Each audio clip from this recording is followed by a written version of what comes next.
Muy bien, estamos aquí en la máquina de pensar. Bienvenidos a Radio Uruguay 1050 AM. Estamos conversando con nuestro... Vamos a arrancar ya. Saben ustedes que estamos dedicados esta semana a Julio Inverso. Y bueno, la idea es conversar con alguien que es escritor y que de alguna forma fue un amigo, fue un cómplice, fue un cofrade de Julio, ¿no? Estamos hablando con Marcelo Marchese. ¿Cómo andas, Marcelo? Bien, muchas gracias. Marcelo Marchese, ustedes saben, porque estuvo hace relativamente poco por aquí, editó Pensamiento Salvaje, aquel libro que tenía un montón de temas y que nosotros nos lo agotamos, ¿no? Hubo algunos temas que pudimos conversar y otros no, pero bueno, entre otros recuerdo los grabados de Goya, bueno, hablamos de Tarkovsky, hablamos de un montón de cosas, de Cervantes, hablamos de Shakespeare, de Marlowe, de Artigas, en fin, y quedaron muchas más, ¿no? Porque hay una parte dedicada a la Revolución Árabe, hay otra parte, en fin, hay otras partes que en papeles de Juan Morgan vi algunas reiteraciones. Por ejemplo, él habla de Tarkovsky y de Andrei Rublev en un momento. Sí, Tarkovsky era...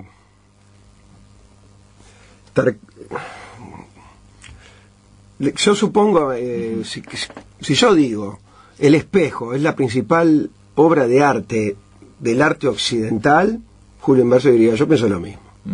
No sé si alguna vez lo hablamos, creo que sí, que una vez hablando de Tarkovsky, que era un tema, ver a Tarkovsky y luego no recordar en tu vida a Tarkovsky es raro. Y teníamos una fascinación con El Espejo. Que es una de las películas más complejas de Tarkovsky, más hermética. Dicen eso, la palabra hermética. Sí. ¿Hay algo fascinante en esa película? Porque es una película fragmental, muy fragmentada, y donde hay aparentemente casi no hay diálogos. Sí. Es una película como si fuera impresionista, que corre como por oleadas, como si fuera la música de Debussy, y así va avanzando el film. Y también viene a haber tres protagonistas: el niño, el adolescente y el adulto. Es decir, hay tres tiempos entremezclados, y una particular característica que la actriz Margarita Tereshova hace de madre del protagonista y luego hace de esposa del protagonista. Hay un momento en que primero es el niño, la película transcurre el niño, y a partir de cierto momento ya es el hombre adulto. Y Tarkovsky utiliza el truco inquietante de utilizar a la misma mujer para las dos cosas. Poderoso truco. Otra cosa rara que hace Tarkovsky en ese film, Tarkovsky se enfrenta a la metodología de enseñanza de teatro y actoral de Stanislavski, que dice, que Stanislavski plantea que todos los actores deben... bueno, yo voy a hacer de San Agustín, me leo la obra de San Agustín, estudio el tiempo de Agustín. Tarkovsky nunca le dijo a Margarita Tereshova de qué iba la película, nunca le dio el libreto entero. Dice que cuando le dijo a Margarita Tereshova que no le iba a dar el libreto, le iba a decir en el momento la actuación que tenía que hacer, porque él pensaba que a partir de eso se daba la sugestión. La tipa quedó helada. Y bueno, ahí está esa interpretación espectacular de ella y de los actores de Tarkovsky en casi todos los films menos Solaris, donde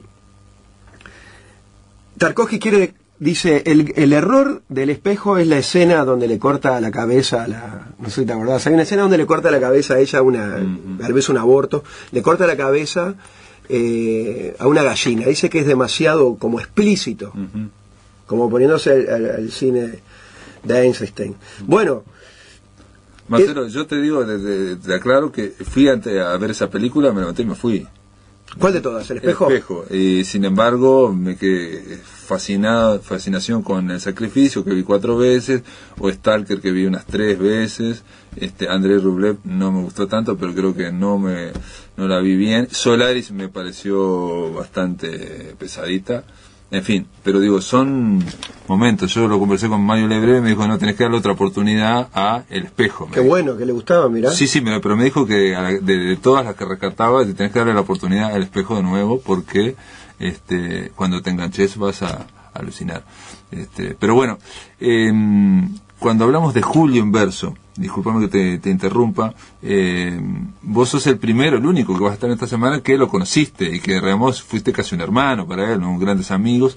De todas formas, cada vez que alguien habla de alguien que no está, da su versión, porque Julio Inverso era con vos de una forma que no era con el resto, como nos pasa con todos, ¿no? Cada uno reconstruye una cara, digamos, nunca tendremos todas las caras, ¿no? O sea, nadie va a tener lo poliédrico que es Julio Inverso, y que somos todos en realidad, nunca lo vamos a tener. Pero yo te quería preguntar, digo, obviamente esto de Tarkovsky tiene que ver, porque tiene que ver con la pasión, por el arte. El tema de nosotros titulamos esta semana, Julio Inverso, vivir la poesía hasta el fin. La idea de vivir la poesía. ¿A vos te parece que él vivía en ese estado? Mirá. ¿Cómo sería? ¿Cómo sería vivir la poesía? Porque también puede ser una consigna, ¿no? Una de las formas tiene que ver con el cine. A ver, sucede que la vida que teníamos, no digo la vida que yo tenía con Julio, es decir, la vida de Julio, mi vida, la vida de otros, de Rodolfo Tisi, que también está en Naturalmente, la vida de los que amamos el cine, que es los que amamos la poesía, es lo mismo.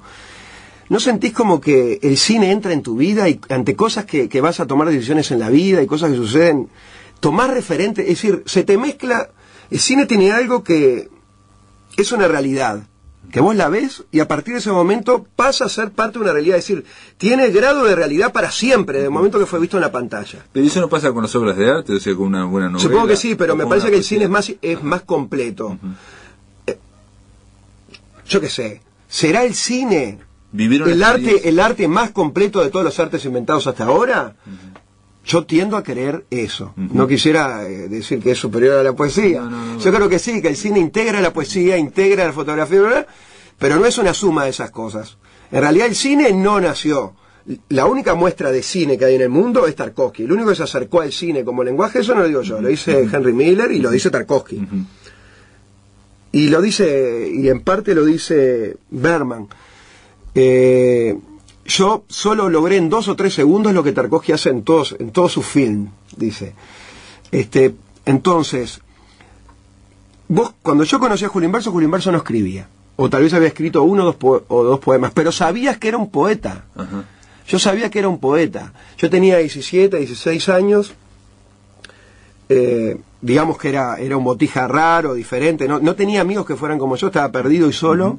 Y tenía un amigo, digamos, bastante parecido en algo y que me hablaba constantemente de Kafka y de su primo. Este amigo después fue periodista, un gran periodista deportivo, Marcelo Inverso.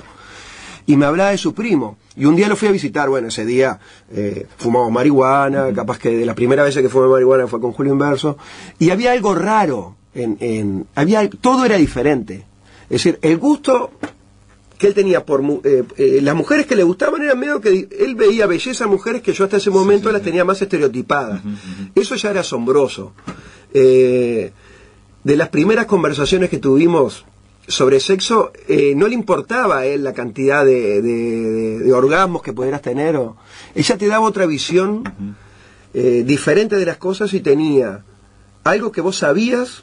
Su habitación estaba rodeada de libros, todo era libros, y era un altillo. La puerta para ir a la azotea, la puerta también era una biblioteca. Y en las conversaciones no eran jamás sobre temas triviales. Eso no quiere decir que de pronto un tema de conversación fuera, no sé, me quiero suicidar pero no eran triviales. No eran triviales. No mirábamos televisión. No eran conversaciones triviales. Había algo que vos sabías por la pasión que él utilizaba al hablar de literatura o las referencias o algo, que él era un poeta y que él estaba marcado para ser poeta. Y además él, estábamos todos juntos. Una vez estábamos chochos de la vida, habíamos consumido como 3 o 4 días de corrido unas pequeñas dosis de hongos alucinógenos y estábamos muy bien. Y él estaba siempre, estábamos hablando y él estaba iba a su cuarto, agarraba su material, es decir, sus hojas escritas de literatura y las iba acomodando, lo que hablamos de esas novelas. No escribió el capítulo 1, después el 2, después el 3, fue escribiendo y algunos fue poniendo, va acá y después le fue reacomodando como si fueran cartas. Estudiándole la lógica como a posteriori, como si hiciera un collage. ¿Y a qué iba a correr? Entonces yo le decía, ¿por qué tenés que estar leyendo eso como estamos ahora hablando? Claro. Dice, es mi trabajo. Dice, yo soy escritor, es mi trabajo. y digo, el padre le decía, anda a trabajar, o era obvio que él tenía que trabajar. Margarita Tereshova es madre y esposa, y él vivía con la madre, él murió viviendo con los padres. ¿Él nunca trabajó? Trabajó, sí, trabajó en el hipódromo y trabajó conmigo, tuvo un puesto de libros, yo lo traté yo ya vendía libros en la calle y teníamos un puesto que íbamos desde Cebollatí y la Rambla, hacíamos una subida infernal hasta la Facultad de Derecho en una chata, esa que usan los feriantes. Sí, la chata. Sí. y vendíamos libros ahí, hicimos un verano. Y trabajó en el hipódromo, pero en el hipódromo... ¿Fuiste al hipódromo alguna vez? Bueno, sí, el anterior, ¿no? Sí. Es una galaxia, ¿no? O sea, no, el de antes, el que estaba una nave galáctica. Sí, no sé, el de antes era una fauna, yo fui varias veces a buscarlo, sí. Era una fauna brava, y estar en contacto con toda esa energía, él lo alteraba. Entonces, andó a trabajar, y él argumentaba que era un escritor, y se tomaba la literatura como una tarea espiritual. Se toma la literatura como algo sagrado.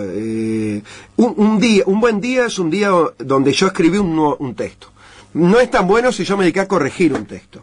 Si yo creo un nuevo texto ya es un día válido. Lo dice Borges. Llega la noche y entre todo lo que en mi vida desastrosa, bueno, hoy avancé algo, avancé 2 líneas, avancé esto. Es lo mismo, la misma, un escritor adorado por Julio Inverso, la misma, como si fuera un sacerdote. Julio Inverso sería un sacerdote de la literatura, lo mismo que Borges. En el sentido que también vivía de la escritura, estaba conectado con la escritura en cuanto a que lo alineaba si escribía, y si no escribía se desalineaba más rápidamente. Sí, cuando él decía, ¿cómo está? ¿Viste? Había una palabra que él empleaba a menudo, a partir de cierto momento tiene que tomar pastillas por sus eventuales enfermedades mentales, que no se sabía qué era. Escuché una que era complejo de Peter Pan, ¿no? Es el adolescente que no cree, yo qué sé. Lo han diagnosticado de diferentes maneras, no sé si alguien... ¿Hizo psicoterapia? Hizo psicoanálisis, y después iba a un psiquiatra que le daba pastillas, ¿viste? Capaz que hay psiquiatras que hacen otra cosa, normalmente los empastillan. Pero hizo psicoanálisis. Yo le pregunté una vez, antes que yo hiciera psicoanálisis y burlándome de su psicoanálisis, le dije, ¿para qué te sirve? Y dice, ¿y para qué me sirve el dinero si soy infeliz? Voy y lo gasto en eso. En una de esas tengo una esperanza. Ese fue su argumento. ¿Para qué me sirve el dinero si soy infeliz? No me acuerdo ¿qué estábamos hablando de él? No, de esa vez que lo interrumpiste y le dijiste, ¿por qué tenés que trabajar? Y él te dijo, ese es mi trabajo. Porque si llevaban 3 días que estaban todos en una buena onda, porque él tenía que traer el trabajo, pero digamos que era parte, digamos, él decía, lo hacía socialmente también, porque llevar papeles en medio de una reunión. En esa novela en un momento dice algo que a mí me decía, ¿cómo estás? Estoy confundido. Confusión era una palabra común en él, en ese periodo de esas pastillas. Claro. Y ahí en esa novela dice en un momento, hace 7 años que no escribo un texto que valga la pena. Ustedes se juntaron en la Torre Maladeta, hicieron un manifiesto que, bueno, lo hiciste vos, pero un poco, ¿no? Que está aquí en el libro, en los papeles de Juan Morgan, está una descripción tuya y está el manifiesto ese de la Torre de Maladeta, todo lo que las cosas que es y no es, y que lo leyeron en algunos ciclos de poesía o algo así, ¿no? Sí. ¿Había una intención o una pasión por tratar de refundar algo? O sea, la fe en que se estaba fundando una literatura. Absolutamente. La frase es cursi. Pensábamos que cada uno de nosotros solo no valía nada. O que no podíamos hacer nada. Es como que hablamos los grabados de Goya. Goya terminó esos grabados, o los grabados de la guerra, y uno dice, no, después de esto no puede haber más guerras. Vos ves eso y decís, no puede ser, me hizo pensar esto. Y sigue habiendo guerras. Cada obra de arte que larga uno, la humanidad se la traga en un bostezo, en un segundo, y desaparece. Y es... Uno escribe una obra, pinta, hace ese film con la esperanza de cambiar al mundo, y además siente que es poderoso, y nada cambia, es insoportable y es intolerable, y busca a sus iguales. No sé si existen los movimientos artísticos, no voy a meterme en ese asunto. Lo que sí existe es artistas que buscan sus iguales, porque necesitan un refugio en una sociedad que los agrede o que sufren. Y nos juntamos con Rodolfo Tizi, con Julio Inverso, pasábamos horas no era porque pasábamos horas fumando marihuana o pasamos horas escuchando música, hablando de literatura, fumando marihuana, hablando de mujeres, tratando de conquistar a tales mujeres. Pasábamos horas y horas y horas y horas, trabajamos y después... Marcelo, eso no te diferencia, no los diferencia de lo que pueden hacer muchos adolescentes, gente de 18 años, sí, en ese momento. La diferencia, por eso te preguntaba, es la fe en fundar una literatura, porque es algo que yo no lo veo ahora muy frecuentemente, y es esa fe, digamos, esa casi soberbia o casi, digamos, fe ciega, bueno, que es la fe ciega, de que hay que refundar o podemos, tres ilustres desconocidos, fundar una nueva literatura. La Torre Maladeta dice al principio, la Torre Maladeta da un puñetazo en el banquete de la literatura para decir, ustedes arrastran la palabra por el barro, la palabra será conmovedora o no será. Está bien. Odiábamos, como uno odia, no lo va a nombrar, esos escritores que son filosofía premasticada para cerebros sin dentadura.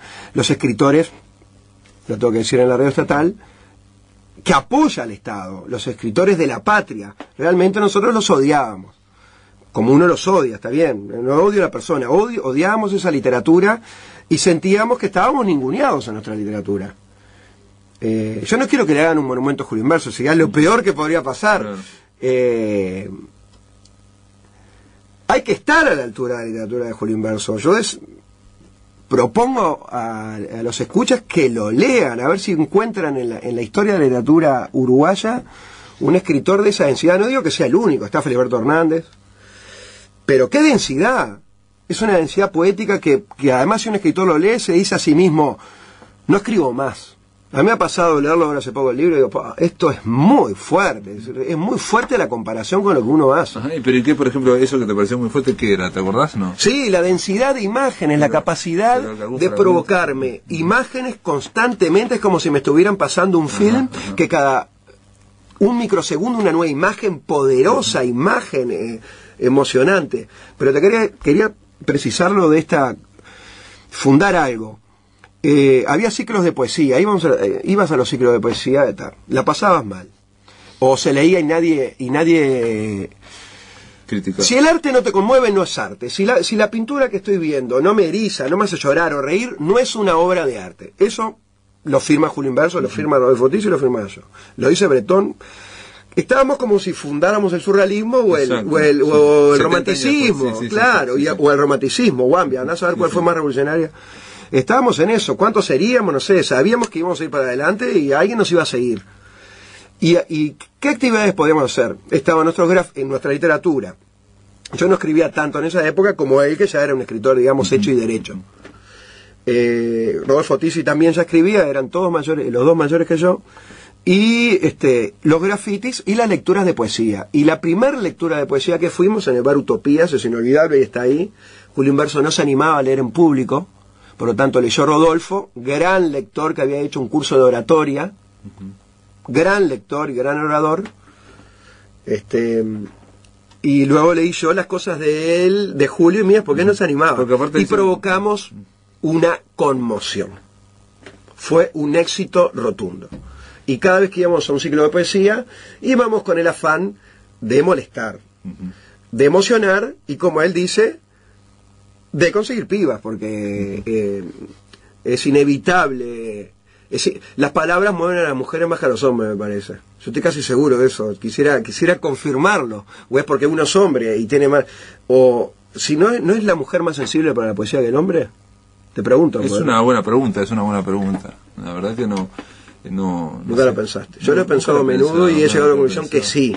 Que son, pero bueno, capaz que la mujer puede decir cuando escribe, todos los hombres que se le arriman, claro. Pero bueno, un poeta como Julio Inverso, imagínate, escribiendo ahí, había una cantidad de mujeres que eran seducidas por el mundo femenino y masculino de Julio Inverso. A veces me parece que las mujeres también proyectan, tienen una gran capacidad de fantasía, y en la figura del poeta se proyectan el propio no poeta. Sé qué hacen, pero algo pasa. Sobre Julio Inverso, sobre la Torre Maladeta, este libro incluye dos textos tuyos, Marcelo Marchese. Por un lado es la obra, estamos hablando en la narrativa de Julio Inverso, pero incluye dos textos tuyos porque tiene que ver para iluminar el resto, ¿no? Lo que era la Torre Maladeta, que es un panfleto, un manifiesto, donde dicen todo lo que quieren hacer y lo que no quieren hacer, que a mí me recordó a manifiestos que hizo por la misma época Bolaño en México. Después otros voy a pasar, son igual de gritones, igual de, ¿no? De agresivos. De agresivos, con mucha furia, hacia todo el universo, cuando en las décadas de los 90 parecía que eso de los manifiestos era de los años 20, 30, bueno, pero es muy similar la furia, y también Bolaño era alguien, lo estuvimos conversando ayer, que venía de la poesía, ¿no? Después terminó la narrativa. Pero hay un texto tuyo sobre la Torre Maladeta, y después hay un texto tuyo donde hay un perfil de cada uno de estos integrantes de la Torre Maladeta, ¿no? Y yo te decía que hay uno, el Turco Torquemada, que está brillante, está muy bien, y el dedicado a Julio Inverso, que en realidad no es Julio Inverso, ¿no? O sea, Juan Morgan. Vos te figurás como Capatax, ¿no? Eran los apodos que teníamos. En realidad a mí no me decía Marcelo, me decía Capatax, y a él... ¿Y quién te puso Capatax? Estábamos armando el puesto para la feria y Julio Inverso no lograba entender que si arriba del todo iba a estar la mesa, no era lo primero que tenías que poner. Es decir, el orden es inverso, porque vos sacás, lo primero que sacás es el caballete, después sacás la mesa, después sacás los libros. 70 veces se lo explicaba y las 70 veces lo hacía mal. Entonces ya, a partir de la vez 71 simplemente le daba órdenes. Agarrá eso, saca aquello. Y un día nos ayudó otro y yo, acostumbrado a darle las órdenes, me dijo, pará, capataz. Capataz. Y ahí quedó el mando. Y él lo de Morgan se lo puso por joder, pirata Morgan, y ahí medio que le quedó, como él escribía sobre sí mismo y agarró Juan Morgan, hizo tal cosa. Ahí está el tema del plagio y el robo también, ¿no? Bueno, sí, eso es un tema que yo ya vi que el programa iba a hablar sobre el robo. Lo aclaramos que el plagio creativo. Y ya me quise preparar para eso, y si a mí me tocara con 43 años dar un consejo a los jóvenes escritores, como hizo Rilke, diría que plagien a lo loco. El momento de la creatividad se da básicamente cuando uno se olvida de la estupidez del plagio. El plagio no existe. De hecho, tampoco existe el progreso. Por eso a nosotros no nos preocupaba hacer un manifiesto como a Bolaño. El progreso no existe. El plagio no existe porque... ¿cuándo hace uno una buena literatura? Uno se pone a escribir esperando, tal vez después del segundo renglón, o quién sabe después de cuánto, un momento en que ya no es uno que escribe, sino el que es otro que adentro de uno escribe por uno. Es un momento de la inspiración. Trotsky lo explica, que se disolvían todos sus argumentos cuando en las grandes oratorias de la Revolución Rusa entre febrero y octubre, todo lo que había pensado se disolvía y de golpe había algo que hablaba por sí, inclusive hasta 8 horas. Dice que hay alguien que te lleva a los lugares más profundos, te toma de la mano y te lleva a lugares que nunca te hubieras animado a llegar, que racionalmente no llegás. Entonces, si vos harás una buena literatura, un buen cine, una buena pintura, en un momento es la inspiración, esa catarsis, no podés andar frenándote si es tuyo o no es tuyo, porque ¿qué es tuyo? En realidad nada es tuyo. La leche es tu madre, el aire que respirás, el agua, Borges, lo que has leído, Dostoyevsky, Tarkovsky, toda la música que te gusta, Lou Reed. La cantidad de frases sacadas del rock and roll de Julio Inverso es impresionante, y nadie se da cuenta porque como están en inglés y porque es música que ya no escucha. O incluso en estas novelas hay capítulos cortos que terminan y dicen, en este capítulo han participado Cortázar, Artaud, Juan Morgan, dicen. Lo importante es que en el momento que eso te... Plagio es si yo agarro y robo una idea de otro, es decir, en ese sentido, y para hacer plata y qué sé. A ver si te entiendo, es decir, cuando estás tratando de descender o tratando de llegar, digamos, a ese interior para que se escriba, no puedes andar fijándote en aduanas. O sea, esto es mío, esto no. Porque además es tuyo. Hay una frase de yo te puedo recitar poemas enteros de Baudelaire o frases enteras de Borges.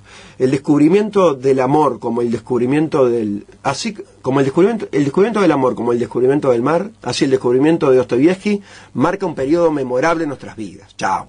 La sé de memoria. Estoy merizo de pensar en eso. Compara el mar con el primer amor con Dostoyevsky. Es inolvidable. Entonces, en el momento que uno escribe, no está... Eso ya es parte de uno. El lenguaje es nuestro, que nos enseñaron, es parte de uno. El momento, cuando uno escribe, busca en su interior la belleza. La belleza también es la frase de los otros poetas. Entonces no va a decir, no, la belleza es la mujer hermosa. Por supuesto. La belleza, primero que nada, es la mujer. La poesía, a la postre, se supone que es una mujer, la diosa blanca de la poesía, forma parte de uno y uno no se puede detener en esa cuestión. Ahora, que después adorne la cosa, que busque, en realidad uno no es un creador, uno es un intérprete, con suerte en el mejor de los casos podrá ser la expresión de una fuerza superior. Esa es la tarea del poeta. En ese sentido hay contesto a la primera pregunta, si se lo tomaba como una religión, no me lo dijiste tú, como una religión, pero me lo dijiste de alguna manera. Sí, ¿Cómo se tomaba la fe ciega? Sí, la fe ciega. Algo de eso dijiste, pero no con esa palabra, pero era esa la idea. Y sí, tratar de ser un vehículo significa desplazar de un golpe todo lo que enseñó la escuela, el liceo y la universidad. Ustedes que están en el ejército, salgan del ejército y entren a la universidad. Y ustedes que están en la universidad, salgan de la universidad y entren en la vida. Todo eso se desplazaba, se desterraba, se sacaba, las citas y las estupideces, y se iba al hecho poético, tratar de entrar en un estado donde uno pudiera hacer una gran obra. Para cambiar el mundo, para cambiar su vida, porque